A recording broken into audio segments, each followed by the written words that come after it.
लोकसभा चुनाव संपन्न हो चुके हैं, जहां मध्य प्रदेश की 8 सीटों पर हुए मतदान के प्रतिशत को लेकर अब सियासत रफ्तार पकड़ रही है, जहां बीजेपी और कांग्रेस दोनों ही दल आमने सामने नजर आ रहे हैं।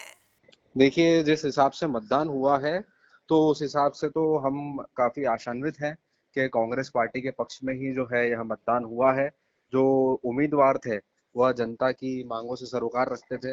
तो इसीलिए जो है हमें लगता है कि जो कांग्रेस पार्टी की पक्ष में जो यह मतदान रहा है और ज़्यादा से ज़्यादा उम्मीदवार जो हैं वह कांग्रेस पार्टी के जीत कर के आएँगे। देखिए, इंदौर की अगर जहाँ तक बात रहती है तो मतदाताओं में एक निरस्ता थी।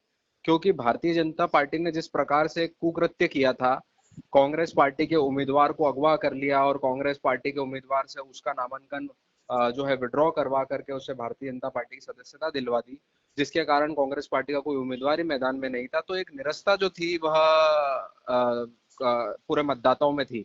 तो इस कारण से जो है मतदान भी काफी कम हुआ है। और मेरा तो यही मानना है कि एक वर्ल्ड रिकॉर्ड जो है अब की बार इंदौर बनाने जा रहा है कि सबसे ज्यादा नोटा का बटन जो है वह इंदौर के मतदाताओं ने दबाया है। और मेरा यह मानना है कि ये आंकड़ा जो है आसमान छू जाएगा। देखिए, निश्चित रूप से हमने पहले दिन कहा था कि हम पूरी 2900 सीटें जीतेंगे और निश्चित रूप से हमने जो कार्य करे वो धरातल पर है। अगर सांसदों ने अपने कार्य करे और मोदी जी के नेतृत्व में उनकी गारंटी को जो है जनता के मध्य में प्रेषित करने का कार्य सांसदों ने किया, निश्चित रूप से जनता उसका प्रतिसाद देगी। और दूसरी बात है इंदौर को लेके, तो इंदौर में लगभग 60% मतदान हुआ है। इतने नकारात्मक विपक्ष के रवैये के बावजूद अगर 60% मतदान होता तो मुझे लगता है ये स्वस्थ लोकतंत्र की अच्छी निशानी है।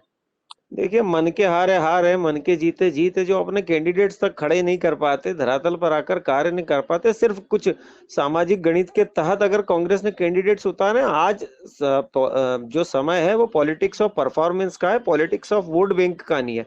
सभी समाजों को साधना, सभी समाजों के हित में कार्य करना। नरेंद्र मोदी जी के नेतृत्व में जिस तरह से आज भारतीय जनता पार्टी ने धरातल पर आकर कार्य करा है, कांग्रेस के पास में ना तो शीर्ष के पास में ना फर्श के नेतृत्व के पास में इसका कोई जवाब है। आप बताइए ना, इंदौर जैसे महानगर में जहां से लगभग सत्ता के गलियारों में ये बात चलती कि अगर इंदौर जीत लिया तो आसपास की 10 सीटें जीत ली, वहां पर आप अपना एक प्रतिष्ठित कैंडिडेट नहीं खड़ा कर पाए।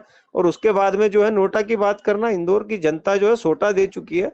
60% मतदान मतलब इंदौर की जनता का सोटा।